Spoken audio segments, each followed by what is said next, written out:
নমস্কার বন্ধুরা, আমাদের রান্নাঘরে তোমাদেরকে স্বাগত। আজকে আমাদের রান্নাঘরের রেসিপি হলো ডিম পকোড়া।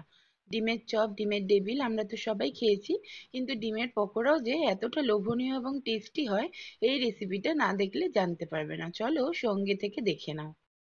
ডিম পকোড়া বানানোর জন্য দেখো 6টা মুরগির ডিম আমি সেদ্ধ করে নিয়েছি। মশলার জন্য কুচনো পেঁয়াজ নিয়েছি, কুচনো কাঁচা লঙ্কা, গ্রেট করা আদা, ধনেপাতা কুচো আর রসুনটাও গ্রেট করে নিয়েছি। আরও কিছু গুঁড়ো মশলা লাগবে। একটা সেদ্ধ ডিমকে 4 ভাগ করে নেব, মাঝখান থেকে ফালি করে নিয়েছি। আর এরকম দেখো সরু করে মানে একটাকে 2 টুকরো করে নিলাম, একটা ডিমকে 4 ফালি করে নিলাম। এইভাবে সব কটাই করে নেব।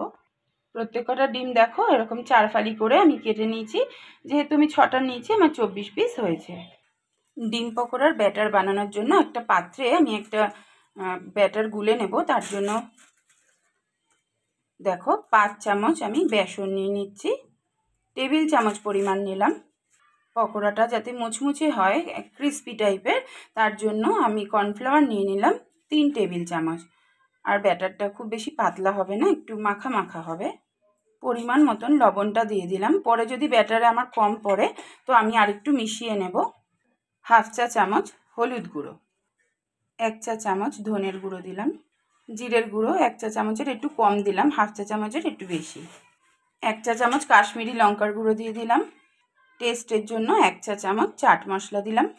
এবার এক এক করে কেটে রাখা পেঁয়াজ কুচি, ধনেপাতা কুচি সব দিয়ে দেব। গ্রেট করা আদা, রসুন সবই কিন্তু দিয়ে দিলাম এর মধ্যে। শুকনো উপকরণগুলো হাত দিয়ে আগে ভালো করে ডলে ডলে মেখে নেব। তারপর ঠিক যতটুকু জল লাগবে অতটুকুই ব্যবহার করব, কারণ এই ব্যাটারটা কিন্তু খুব বেশি পাতলা হয় না। কারণ যেহেতু ডিমটা সেদ্ধ, ডিমের গাটা তো স্লিপ থাকে, তো ব্যাটারটা যদি পাতলা হয় ডিমের গায়ে ধরাতে পারবো না। তাই জন্য ঠিক পেঁয়াজির যেরকম হয় না মাখাটা, যারা বানাও তারা জানবে, শুকনো শুকনো ওরকম করব। শুকনো উপকরণগুলো দেখো খুব সুন্দরভাবে মাখা হয়ে গেছে। এবার অল্প অল্প করে জল ব্যবহার করব।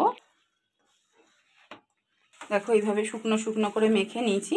এবার এই ব্যাটারটা খুব ভালো করে হাত দিয়ে ফেটিয়ে নিতে হবে। যত ভালো করে ফেটানো হবে ততটাই কিন্তু পকোড়াগুলো আমার খাস্তা হবে।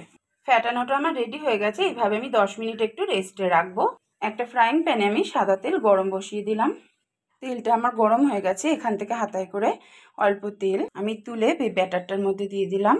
ব্যাটারটা খুব খাস্তা হয়। এরকম গরম তেল দিয়ে যে কোনো পকোড়াই যদি বানানোর সময় এরকম গরম তেলটা একদম গরম হলে সেই তেলটা ব্যাটারে দিয়ে কিছুক্ষণ ফেটিয়ে নিতে হয়। ব্যাটারটা ফেটানো রেডি হয়ে গেছে। এবার একটা করে ডিমের অংশ যেগুলো কেটে রেখেছিলাম সেগুলো দেখো ব্যাটারে ভালো করে একদম শুকনো করে ব্যাটারটা মেখেছি, নিশ্চয়ই তোমরা বুঝতে পারছো। হাতে করে এইভাবে একদম মাখিয়ে নেব। তেলের মধ্যে একটা করে যেরকম পকোড়া হয় এভাবে ছেড়ে দিতে হবে। আবার একটা ডিমের ওই 1 ফালি নেব। এইভাবে প্রত্যেকটাই কিন্তু একই রকমভাবে করব। এর থেকে যদি পাতলা করে তোমরা ব্যাটারটা গোলো তাহলে অসুবিধা হবে। দেখো আমি শক্ত করে মানে শুকনোভাবে ব্যাটারটা গুলেছি বলে একটুও কিন্তু ছেড়ে বেরিয়ে যাচ্ছে না। পকোড়াগুলো ছাড়ার সময় গ্যাসের আঁচটা লো টু মিডিয়ামে রাখবো, তারপরে কমিয়ে দিয়ে ভালো করে ব্রাউন কালার করে ভেজে নিতে হবে।